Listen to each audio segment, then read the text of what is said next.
नमस्कार दोस्तों, मेरा नाम है अंशुमन नाइक और आप सभी का बहुत बहुत स्वागत है इंडियन डिफेंस न्यूज के डिफेंस टॉक सीरीज में, जहां पर हम रोज नए नए डिफेंस अपडेट्स के बारे में बात करते हैं। तो चलिए देर ना करते हुए आज की वीडियो शुरू करते हैं।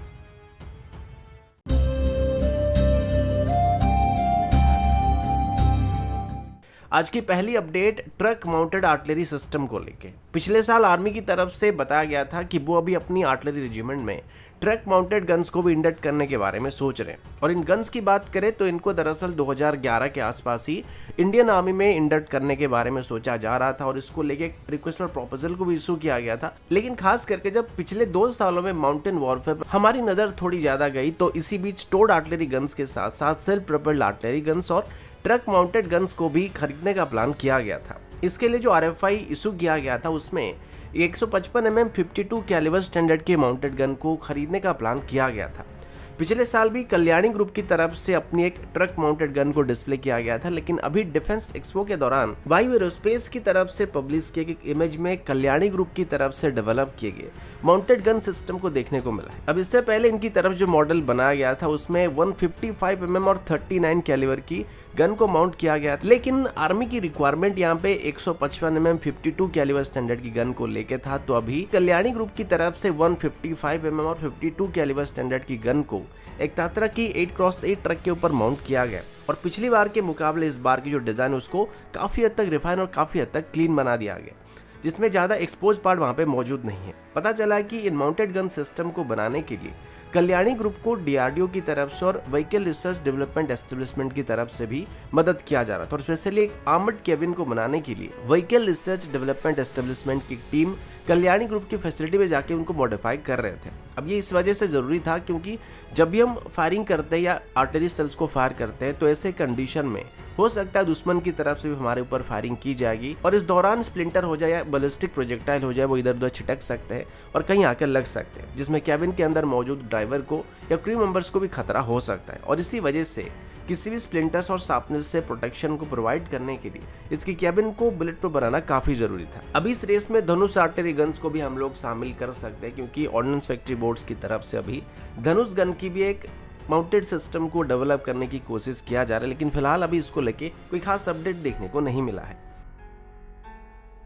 अगला अपडेट लाइट कॉम्बैट हेलीकॉप्टर को लेके। अब सभी को पता होगा कि अभी रिसेंटली एचएएल की तरफ से लाइट कॉम्बैट हेलीकॉप्टर को इंडियन आर्मी में और इंडियन एयरफोर्स में शामिल किया गया था और फाइनली इसे एक नाम भी दिया जा चुका है जिसे आप लोग अभी प्रचंड के नाम से जानते हैं। अब इंडियन एयरफोर्स में इसको शामिल करने के बाद इसको अभी एक्सपोर्ट करने के बारे में सोचा जा रहा है और अभी जब डिफेंस एक्सपो चल रहा है तो इसी अवसर पर ही अर्जेंटीना की तरफ से भी एक डेलीगेशन टीम भारत आने वाली और बताया जा रहा है कि इसी दौरान अर्जेंटीना की तरफ से लाइट कॉम्बैट हेलीकॉप्टर में कुछ ज्यादा इंटरेस्ट दिखाया जा रहा है। आने से पहले अर्जेंटीना की तरफ से अभी एचएएल को लाइट कॉम्बैट हेलीकॉप्टर को टेस्ट करने के लिए और इवेल्युएट करने के लिए इजाजत मांगा गया था और अभी बताया जा रहा है कि भारत की तरफ से अर्जेंटीना की ऑफिशियल्स को भी लाइट कॉम्बैट हेलीकॉप्टर में एक डेमो फ्लाइट को भी अलाउ कर दिया गया और इसके अलावा वो तेजस में भी एक डेमो फ्लाइट लेने वाली बात सामने आ चुकी है। अब डिफेंस एक्सपो पूरा होने के बाद अर्जेंटीना की जो डेलीगेशन टीम है बेंगलोर जाने वाली है, जहां पर वो तेजस और एलचेस दोनों की टेस्ट करने वाले, जिसमें फ्लाइट टेस्टिंग के अलावा इसकी सिमुलेटर को भी टेस्ट करने की बात की जा रही है। तो इस दौरान दरअसल अर्जेंटीना की तरफ से दो डिफेंस डील के बारे में यहाँ पे इवोल्यूशन किया जा रहा है। पहले तो वो अभी अपनी एयरफोर्स के लिए जो 12 लाइट कॉम्बैट एयरक्राफ्ट को खरीदने के बारे में कोशिश कर रहे हैं, उसके लिए वो अभी तेजस को इवेल्युएट करने वाले और साथ ही वो अभी लाइट कॉम्बैट हेलीकॉप्टर में भी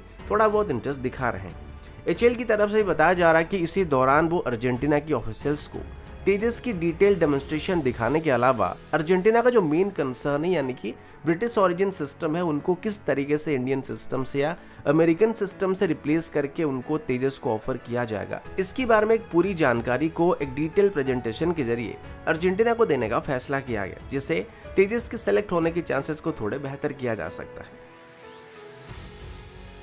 अगला अपडेट रुद्रम 3 मिसाइल को लेके। रुद्रम 3 मिसाइल की बात करें तो ये भारत का पहला hybrid air to surface missile होने वाली है और अभी पहली बार इसके एक फुल स्केल मॉडल को भी डिफेंस एक्सपो के दौरान डिस्प्ले किया गया। इसकी सबसे पहली इमेज को वायु एरोस्पेस की तरफ से पब्लिश किया गया था और इसके बाद रिच डिफेंस की तरफ से और अल्फा डिफेंस की तरफ से भी इसकी कुछ इमेज को शेयर किया गया था, जिसमें आप क्लियरली इसकी फुल स्केल की मॉडल को देख सकते हैं। इसकी कुछ बेसिक स्पेसिफिकेशन की बात करें तो ये मिसाइल करीब 1.5 टन क्लास की मिसाइल होने वाली है, जिसकी रेंज करीब 550 किलोमीटर, इसकी रेंज करीब 550 किलोमीटर और इसकी वेट करीब 200 केजी तक होने वाली है। अभी तक इस मिसाइल को डेवलप करने के अलावा इसकी लगभग 20 इनिशियल प्रोटोटाइप को बनाया जा चुका है, जिनकी फैब्रिकेशन वर्क अभी चल रही है और इन मिसाइल्स को भी इसी साल के अंदर ही सुखोई से टेस्ट करने की बात की जा रही है। इसी दौरान इन मिसाइल्स को सुखोई से फायर करने के लिए पहले से ही सुखोई में इनकी इंटीग्रेशन वर्क को शुरू किया जा रहा है और इस पूरे प्रोग्राम को, खास करके रुद्रम 3 मिसाइल के डेवलपमेंट प्रोग्राम को 2017 में शुरू किया गया था और लगभग 5 साल के अंदर इसको कंप्लीट डेवलप किया जा चुका है। इस पूरे प्रोग्राम के लिए करीब 450 करोड़ एलोकेट किए गए और इसमें अभी रुद्रम 3 के अलावा रुद्रम 2 और रुद्रम 2A नाम की 2 और मिसाइल को भी डेवलप किया जा रहा है, जिनकी रेंज 250 और 350 किलोमीटर होने वाली है। लेकिन अभी तक रुद्रम 3 मिसाइल की जनरल स्पेसिफिकेशन और इसकी टाइप को लेकर थोड़ा डाउट रहा है, क्योंकि अभी तक DRDO की तरफ से इसकी टाइप को लेकर कोई भी स्पेशल अपडेट नहीं दिया गया है, जबकि ओपनली इसको अभी एक air to surface quasi ballistic missile कहा जाता है। जबकि इसकी इनिशियल वेरिएंट की बात करें, यानी कि रुद्रम 1 की बात करें, तो इसको एक एंटी रेडिएशन मिसाइल की कैटेगरी कहा जाता है। अगला अपडेट इंडियन आर्मी की तरफ से। अभी जब एक तरफ डिफेंस एक्सपो चल रहा है जहां पर पूरे देश विदेश के मॉडर्न डिफेंस इक्विपमेंट को डिस्प्ले किया जा रहा है, तो दूसरी तरफ आज आर्मी की तरफ से एक फ्रेश RFI को इशू किया जा रहा है। इस RFI के अंदर इंडियन आर्मी की तरफ से ड्रोन्स को खरीदने का फैसला किया गया।